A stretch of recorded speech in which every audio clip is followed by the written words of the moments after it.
na pumitigil sa atin na gawin ang mundo ito a better place. At dito sa ating mga binasa, nakita natin na ang Panginoon ay hindi naligtas sa puso. If you are the Christ, save yourself and save us. Iligtas mo yung sarili, iligtas mo kami. And the same temptation na ginawa kay Kristo nung siya'y nasa disyerto. Gusto ng demonyo ay save yourself. Ako muna. Ligtas mo muna yung sarili ko. And that is not what Christ has come for. He came to save us. He came to forgive us. He came to bring us closer back to God. Kaya kung tingnan natin sa Ebanghelyo ngayon, ligtas din ng Panginoon sa dalawang aksyon na ginawa niya. He stayed on the cross. And He forgives us. And because of that, He is the Son of God.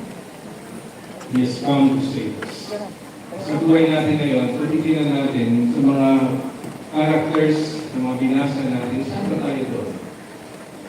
Kasi marami ding mga taong nakapalibot sa krus ngayon. May mga taong nakatayo.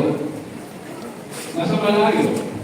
Siguro may mga ginagawang bagay at may mga desisyong ginawa, pero walang ginawa tungkol kay Kristo. May mas malapit siguro, yung mga Pariseo, high priests, those who are called servants of the temple. They were judging Christ. And on the cross, there were two thieves, dalawang magnanakaw. Ang isa, nilalait niya ang Panginoon. Ngunit ang isa nagsabi, dapat lang na tayo parusahan sapagkat gumawa tayo ng kamalian. Pero siya, wala siyang ginawang mali. Jesus, remember me when you come to your kingdom. At dahil sa sinabi niya yun, sinabi ng Panginoon, you will be with me in paradise. Kaya kung tingnan natin, may mga taong handang magbago kahit na sa lahat ng buhay nila, ginawa na yung kasamaan. Ngunit sa huling sandali, nagbalik loob sa Panginoon. And this thief has gone in heaven on the last minute. Because he was contrite. He would like to make good with God. And the kind of king that we have is the king that we have on the cross. A king who will stay with us, who will forgive us, even if we have done so much evil in our lives. There is still hope in each one of us. He still looks into the good that He has created us. Iba palang tumingin ng Panginoon sa atin, ano? Ibang-iba. Isang pagtingin natin sa bawat isa. Kapag tayo nagpatawad, paano? Magbago ka muna. Papatawarin kita. Aba, hindi. Nagpapatawad siya, and because of that forgiveness, it challenges us to be good. Kaya ibang-iba tayo magpatawad. Ibang magpatawad ng Panginoon. Kaya ang tanong dito, do we stand indifferent na walang ginagawa? Or do we stand to do something to make this a better world? Kaya kung titignan natin, anong klaseng leader meron tayong pinipili sa ating mga Senado, sa ating Congress? Sa mga leader, tulad ba ni Kristo na hindi tayo iiwanan, hindi tayo pababayaan. At alam natin, sa mga dumahang mga bagyo, sa mga dumahang lindol, maraming discover ang ating gobyerno. Anong ginagawa natin? Kaya nga siguro tatanong mga tao, bakit ba ang simbahan nakikialam? Dapat nasa loob lang kayo ng simbahan ng darasal. Any spheres of morality, kapag may mali, kasama doon ang simbahan. Hindi titikip ng mata, hindi titiko ng bibig, hindi masasalita. Sa ilang diocese, siguro wala pa tayong ginagawa. Kaya tutugon tayo. Hindi tayo tatayo lamang na walang gagawin. Ilang diocese, tutugon tayo. sabihin ko meron. Siguro bago dumating yung November Basta 30, bata pa yung magkakaroon ng mobilization ng simbahan. It's good for us not only to stand and make decisions that could conform to just keep the status quo. Let us do something to change. Make this a better world. Nasanang papaya, masila ang ating kasa. Alam ko, maraming planong ginagawa sa ating Western Pangasinan. At maraming ginagawa ang ating mga commission tulad ng ecology. Pag pinabayaan natin masira ang ating kalikasan, ang karamihan at ihirap, ay may mga kapatid natin nasa poverty line. Ang mahihirap na tunay na tatamaan. Kaya huwag tayo nakatayo lamang at walang gagawin. Kundi kasama tayo sa sinasabi ni Pope Francis, indifference is worse than evil doing. You have to do something. Kaya sa ating pagdiriwang ng Christ the King, hindi natin iiwanan tulad ni Kristo ang lahat ng mga nahihirap. He was crucified on the cross to show to us that He will be with those who are suffering, those who are in need of His help and presence. At sa mga kabataan ni dito, let us assure them na hindi natin sila iiwanan.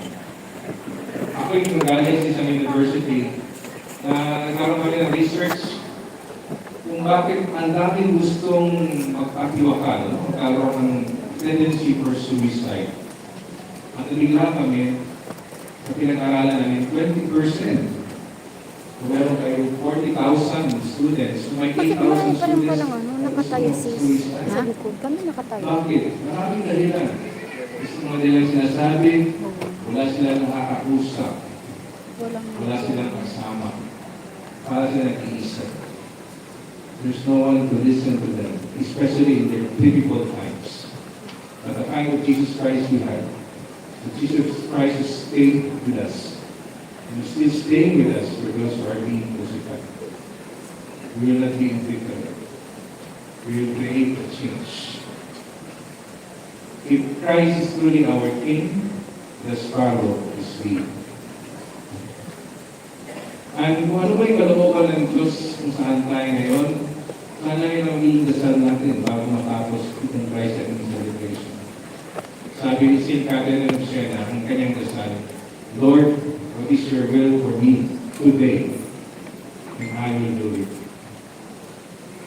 Ito yung santo na tumago sa kanyang mga daliri, sa kanyang palad, sa kanyang katawan, ang mga sugat ni Cristo. She stayed to follow Christ. Sa buhay natin, tatanggapin natin si Cristo sa misa nito. This is my body, I give it to you. At pag tinanggap natin siya, Amen. Tulad ng ating salmo ngayon,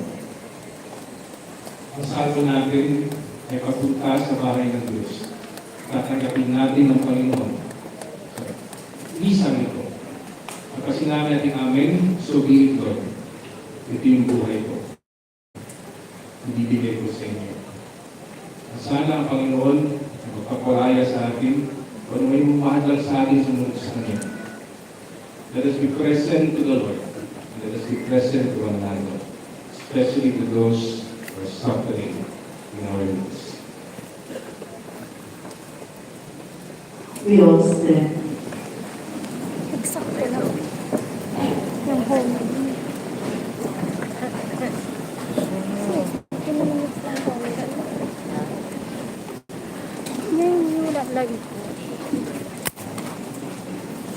I believe in one God, Father Almighty, maker of heaven and earth, of all things visible and invisible. I believe in one Lord Jesus Christ, the only begotten Son of God, born of the Father before all ages, God from God, light from light, true God from true God, begotten and made in substantial Father, free all things were made, for us men and for our salvation. He came down from heaven, and by the Holy Spirit was incarnate of the Virgin Mary and became.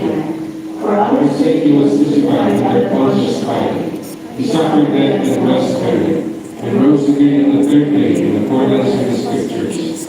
He ascended into heaven, and is seated at the right hand of the Father.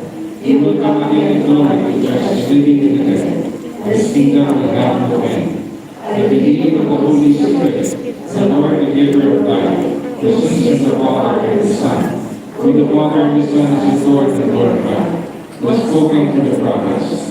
I believe in one holy, Catholic, and Apostolic Church. I confess one baptism for the forgiveness of sins, and I look forward to the resurrection of the dead, and the life of the world to come. Amen.